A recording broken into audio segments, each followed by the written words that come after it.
والشكر موصول أيضا للضيفين العزيزين.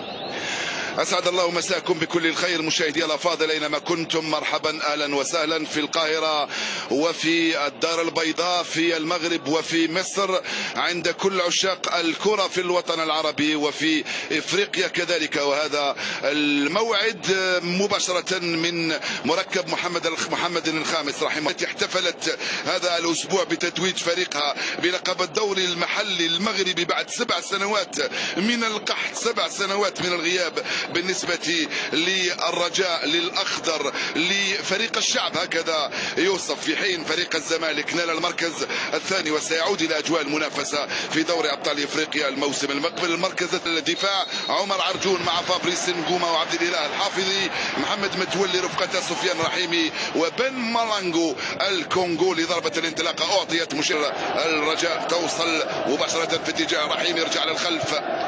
الكرة البينية فابريس نجا، الكرة البعيدة وتغطية دفاعية داخل منطقة عملية، كرة ملعوبة بشكل رائع وتغطية دفاعية من هنالك عن طريق اللاعب عمر عرجون. يخرج هذه الكرة وتخرج في الوسط محسن متولي. العرجون مرة ثانية يستفيد لكن او شد او دفع او عرقلة، المخالفة تلعب عرضية ولا بين احضان محمد ابو جبل. هذه الكرة اللعبة كانت من محسن متولي القائد على الجهة اليسرى، كرة صعبة حاولت المرور وتسديدة والصد من انس زنيتي بعد الزمالك المصري. استلام رائع والتسجيل اليسرى عن طريق اللاعب فابريس نجا والدفاع يتدخل. فابريس نجا كرته لم تمر، ما زال فابريس حاول يمر. فابريس نجا باليمنى بعيده تماما من هنالك على الجهه من هنالك والتغطيه الدفاعيه عن طريق يدخل زيزو ما زال زيزو يدخل ويراوغ سريع جدا. القائم الثاني خطيره بابا جول. يا سلام يا اشرف يا بن شرقي، جول. يا لها من لعبه من زيزو ويا له من ارتقاء من اشرف، جول. يهز شباك الرجاء بكيفيه ولا اروع. اشرف بن شرقي في القائم الثاني بروعه، يهز الشباك ويريد ان يكرر سيناريو الاهلي البارحه. السلامي كان يدرك جارك، اول هربه اول دخله من احمد سيد. زيزو مر على الجهه اليمنى ورفعها في القائم الثاني بروعه. المراوغه رائعه والتوزيع اروع والارتقاء افضل من المراوغه والتوزيع. اشرف بن شرقي هز شباك الرجاء ويفتح مجال التسجيل. جول جول جول.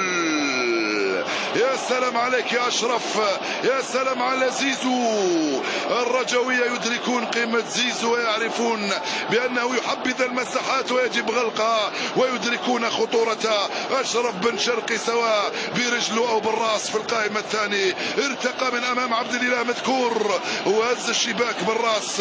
انس الزنيتي لم يتمكن لان الكره كانت مرفوعه بشكل رائع. ربحوا البارح ب2.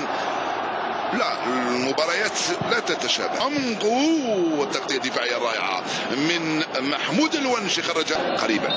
كرة في المخالفة، محسن متولي يرفع كرة بعيدة كثير في القائمة الثاني الراس وما زالت الخطورة. الحكم صفر. البحث عن الكرة العالية في القائمة الثاني ملعوبة بشكل رائع. الكرة لحي سفيان رحيمي نفذ الركنية في القائمة الأول والدفاع يخرج. شوف الكثافة العددية للاعبي الزمالك في منطقتهم. ما زالت الكرة رجوية بالراس في القائمة الثاني. التغطية بن شرقي والتوزيع على الأرضية والتغطية الدفاعية خرجت ويدخلوا كلية. تلعب الكرة بينية، التوزيع من طارق حامد والدفاع سيد زيزو في تنفيذ هذه الركنيه مرفوعه في القائمه الاول. التغطيه مذكور يوزع كره، ما زال بن مالانجو معزول، تلعب في الخلف، راحت لعبد الاله الحفيظي، عنده الكره الان يرجع في الذي تحول الى قلب هجوم في هذه الكره من مالانجو لم يصل. ولا عبد الله والتوزيع على القائمه الثاني بعيده يا عبد الله. زيزو جاء سلام هاي الكره وبالراس يلمسها باصابع يده واخرج هذه الكره. احتكاك بين سفيان رحيمي واحد اللاعبين والكره تروح في الركنيه لصالح عناصر الرجاء المغربي امام الزمالك قبل 3 دقائق من نهايه. اولالا حين الكره تنفذ في القائمه الاول ولكن ولكن بعيد، الحكم يقول ضربة مرمى. هاي اللعبة وهاي الكرة كم كانت رائعة وكم كان الارتقاء رائع. شوفوا الإعادة، لم يرتقي بيديه تقريبا وبعدين المدافع، حتى المدافع لم يرتقي. طلب من أشرف بن شرقي، قال له تعال اطلع فوق ظهري وضع.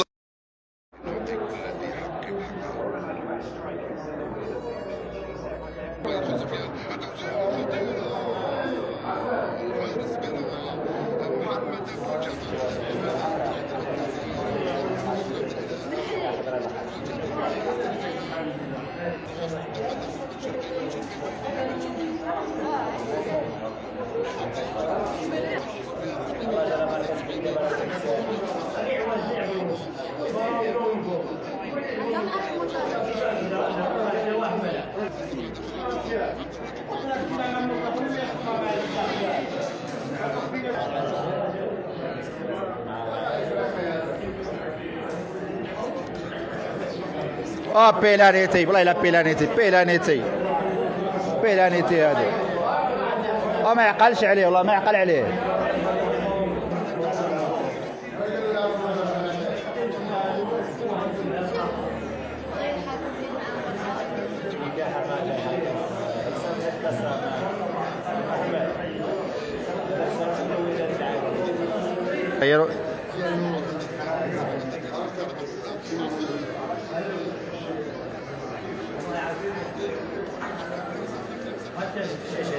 جوج بيلانتي ما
توصلت البطولة بمعطيات حصرية تخص مراكز الخصاص التي حددها مدرب فريق الوداد الرياضية ميغيل غاموندي. وأصر المدرب الأرجنتيني لمقربيه أنه غير متحمس للتعاقد مع أيوب سكوما اللاعب الذي انتهى عقده مع فريق الفتح الرياضي، معتبرا أن فريقه لا يعاني خصاصا في خط الوسط بتواجد حوالي 10 لاعبين حسب رأيه، بين لاعبين حاليين ومعارين ومصابين. وأضاف غاموندي لمحيطه حسب ذات المعطيات التي تحصلت عليها البطولة أنه حدد مراكز الخصاص في 3: ظهير أيمن ومدافع وجناح أيسر، مع ضرورة التجديد لإبراهيم النقاش. وفي سياق متصل، من المتوقع أن يلتحق لاعب المغرب التطواني أيوب الكحل بتدريب الفريق الأحمر مطلع الأسبوع المقبل بعد مباراة ذهاب نصف نهائي دوري أبطال إفريقيا أمام الأهلي المصري، في حال ما إذ أنهى مسؤول الناديين إجراءات التوقيع المتفق عليه بشكل رسمي، خاصة المتعلقة بالشق المادي.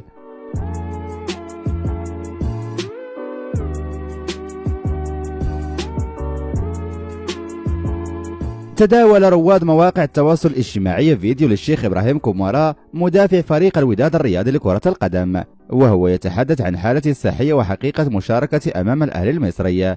وقال المدافع الودادي في الفيديو الذي تم تداوله: أشعر بأنني جاهز لمواجهة يوم السبت، وأنا في تحسن كبير ولم أعد أشعر بأي نوع من الآلام، مضيفا: أود أن أقول لكم أنني بخير، وأتمنى التمكن من المشاركة في المواجهة القوية السبت ومساعدة زملائي.